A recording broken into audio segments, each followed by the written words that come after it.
It is Sunday, 17th November, and it is the Sunday Show with Neil de Beer, the president of the United Independent Movement. Morning, Neil. Morning, Chris. A week that was, but cannot begin the show without saying, the Springboks, the gift that just keeps on giving, and Cheslin Colby, if you ever want to be the Minister of Sport, Minister of Justice, or President, I think today would be the right day to campaign. What a game. Not a good game, not the best, but a win against England. I'll take it every day and twice on the Sunday. So well done, Bokke. Okay, Neil, let's go to the book written by former African National Congress Treasurer, General Matthews Pauza. I'm sure you have plenty to say. Chris, they always say the game, the story, or the ideology is not done until the fat lady sings. I don't care. I've been making her sing for the past 20 years by continuing in various debates on various platforms over 2 decades to say that it was very clear that the now deceased Colonel Mohammed Gadaffi was one of the biggest financiers of the ANC and in specifically the Zuma era. The amount of money that was poured into this country by Gadaffi and then what was called the Libyan Foreign Fund was so obvious, it was in your face. I mean, the fact that a quarter, right or wrong on a couple of billion, of the developments that were then done within Sandton, specifically Mandela Square, certain hotels, that was held by the Libyan Fund. And it was very clear that no one was interested to hear the fact that the dictatorial despot of Libya propped up the government of the ANC. It was denied. And the funny thing is, when he was assassinated and killed, that every single year, because on record, a multitude of representatives of the then Libyan Freedom Government used to come to South Africa, sit here like a bunch of lapdogs and asking for the money back. And every time the ANC received them, they said, but we don't recognize you. You're not the real Libyan government. Then they used to go away and then they used to come again and attempt again. The fact that that man put money into pockets is now being revealed by the ex-Treasurer General, the money man of the ANC, and now it cannot be denied. But I'll tell you what, cockroaches are running for every hidden shadow in every part of that kitchen so that no one can take liability. Shocking now that it is in paper. Question, what are they going to do about it? What do you think they're going to do about it, Neil? Well, they're definitely not going to pay back the money. Because at the end of the day, I think there's too much money that has to be paid back by too many people. In my opinion, they're going to do the true South African waltz. They're going to shut up. They're going to deny. They're going to act stupid, which will not be difficult. And they're just going to wash their hands and say, the man is dead and you have no proof. That's what they're going to do. Talking about stock responses, President Cyril Ramaphosa is under fire again for yet another belated response to a crisis. Chris, I wonder if I'm the only South African that gets an absolute chill. Here's an Afrikaans word, poepenjors. Now, poepenjors is the small little horrific part from the back of your backside to the beginning of your spine. That is exactly the feeling that I get chilled in my poepenjors when they are telling me that Cyril Ramaphosa is having a family meeting. Now, I can tell you that I'm not the only South African that gets the chills of the poepenjors when it is said that he's having a family meeting. We can recall when the Honorable President used to have them during COVID and used to start off with, my fellow South Africans, kyk, dan hardloop my moermeter faster than a Ferrari on an autobahn. I looked at him several times. And Chris, that what makes it worse is this is our president, a man that we should be revering, a person that we should be proud of. I am not.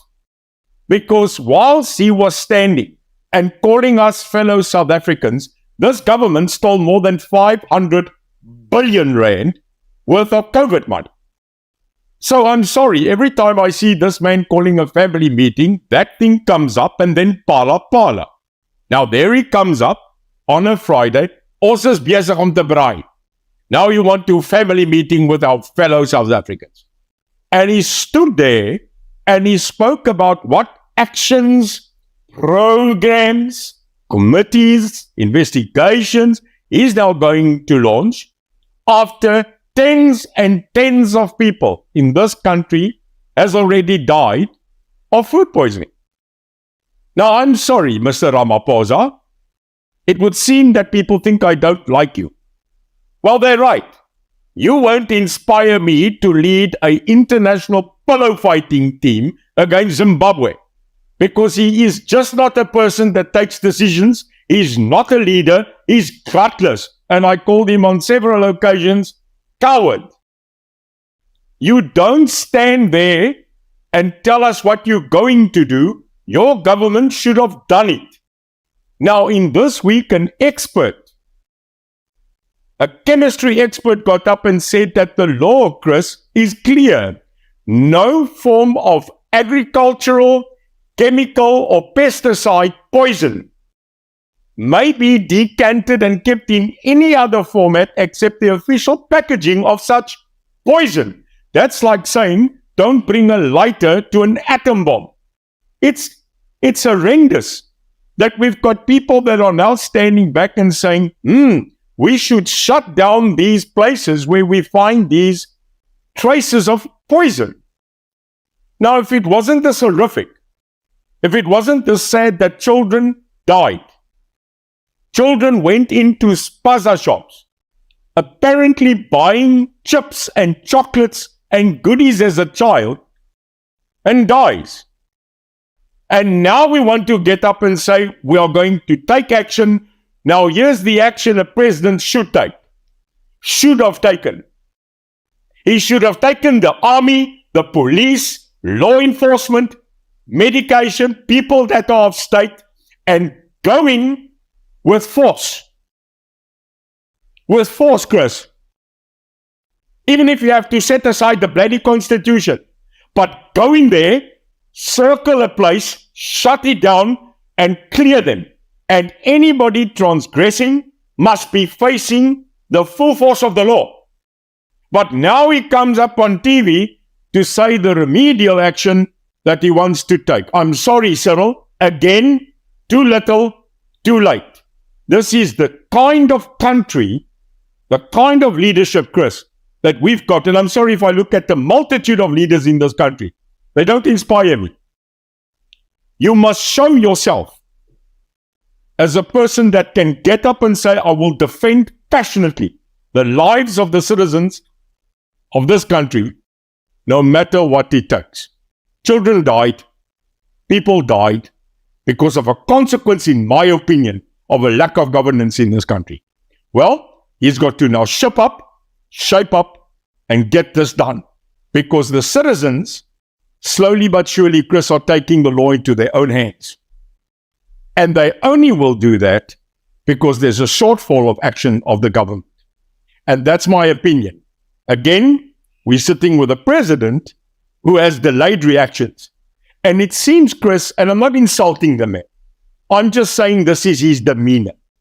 If you're a president of a country, not only are you the president and the first citizen, but you are supposed to inspire the country to show them that you care, that you will defend them with what you have. And I'm sorry, every time that president comes on, it looks like he's either begging, he's sad, or he's got a piece of pop stuck on his face, and that does not inspire. I'm sorry, not my leader, not my circus, not my clown. Very, very disappointing. In another example of his non-active demeanor, the nation is still waiting for him to do something about the justice minister. Yeah, another travesty of justice. Sorry for the pun. This Minister Similani is, in my opinion, just as pathetic. I sit here the week watching Parliament's questions. Now, Chris, there's a lot of people that say, not because of my intellect, my IQ, EQ, AQ, because I don't have much, but that they would have loved to see this program appear in Parliament. Now, I just wonder sometimes when I sit and have a good Olof Berg, I wonder what I would do in Parliament, because I think I would be suspended 3/4 of the time, but actually for a move. Now, plain and simple, there they sit in Parliament, funny enough, Chris, under a tent.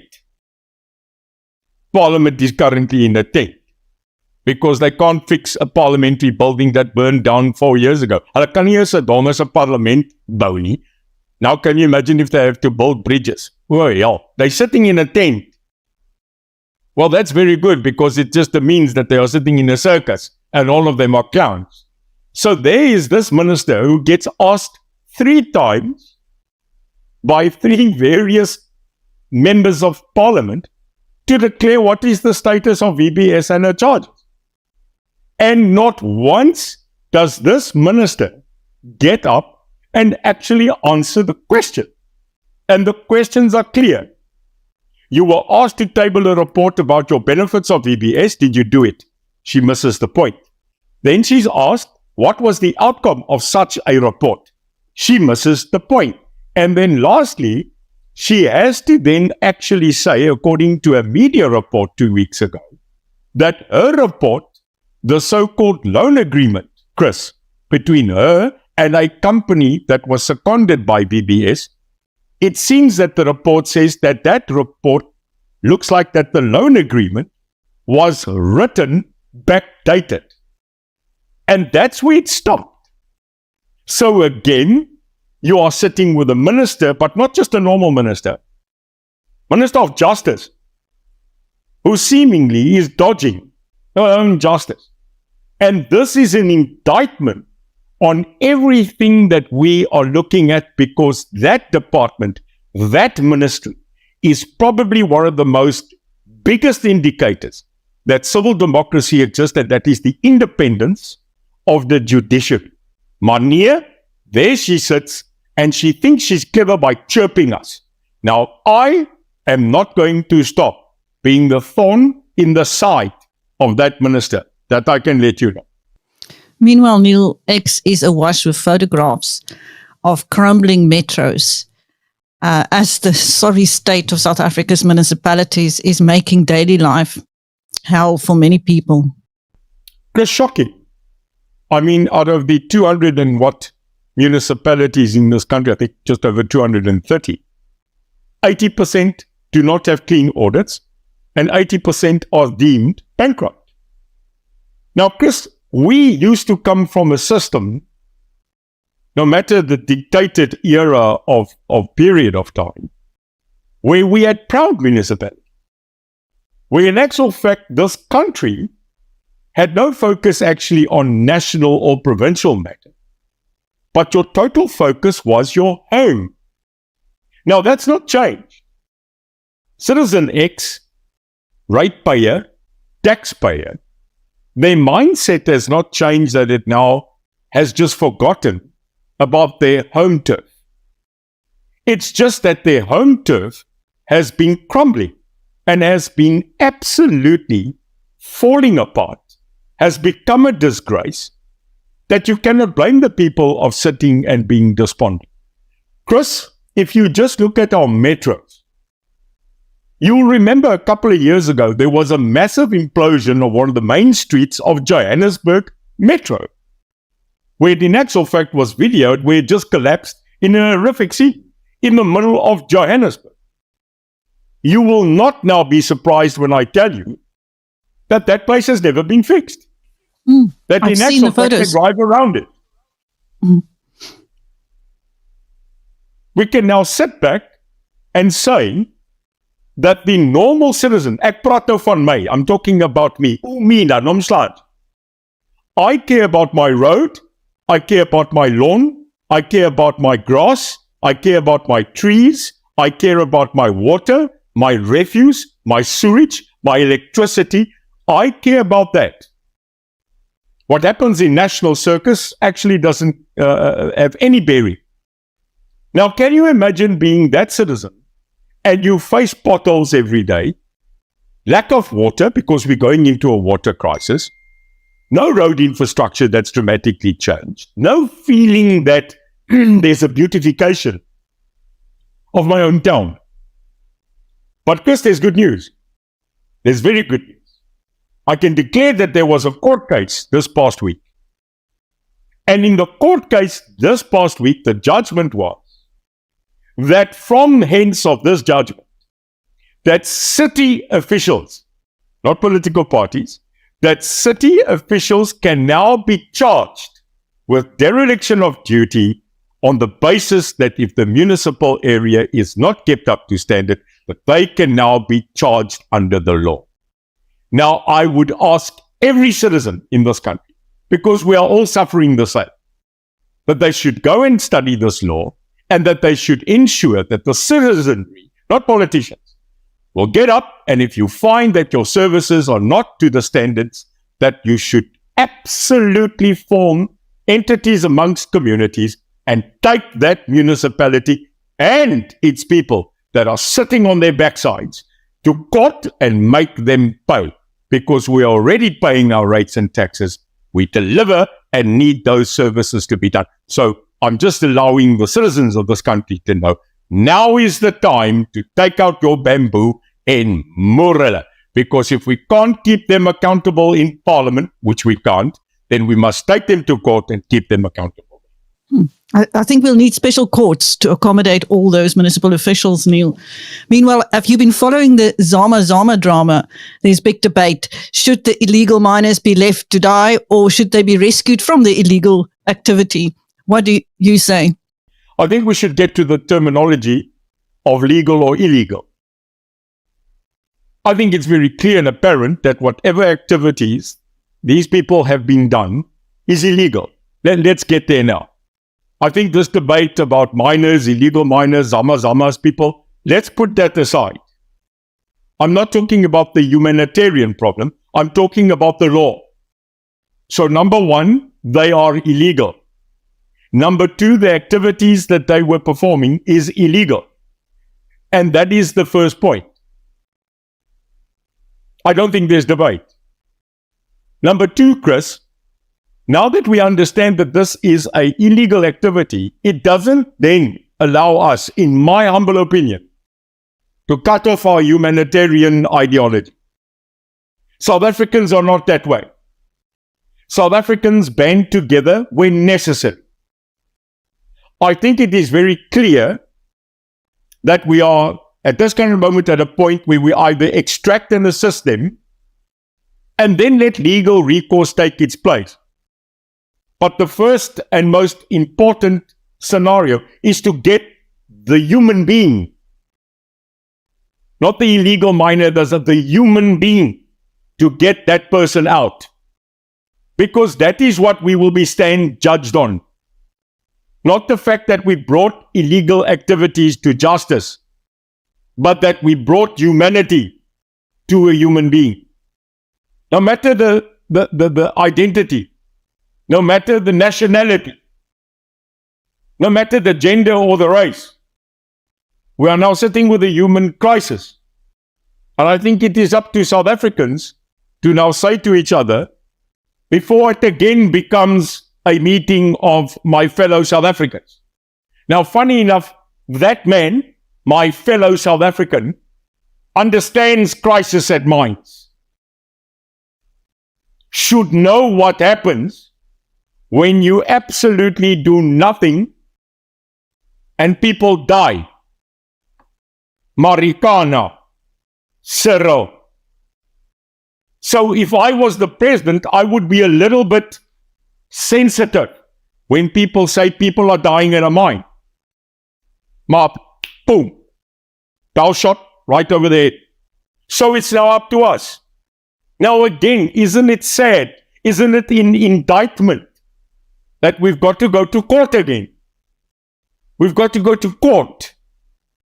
And yes, they did go to court. Certain of the people that are there within the humanitarian conclaves of organizations had to go to court. And the judgment was clear that humanitarian assistance must be given to the people currently under the mind. Now they are playing with words, Chris.